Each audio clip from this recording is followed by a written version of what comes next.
বিশ্বের সবচেয়ে জনপ্রিয় ক্রিপ্টোকারেন্সি বিটকয়েন আবারও ইতিহাস গড়েছে।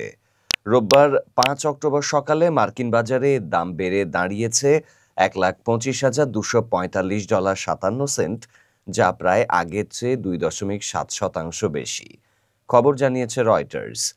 যুক্তরাষ্ট্রের প্রেসিডেন্ট ডোনাল্ড ট্রাম্প প্রশাসনের ক্রিপ্টো বান্ধব নীতি ও প্রাতিষ্ঠানিক বিনিয়োগকারীদের চাহিদা বৃদ্ধি এই উত্থানের মূল কারণ।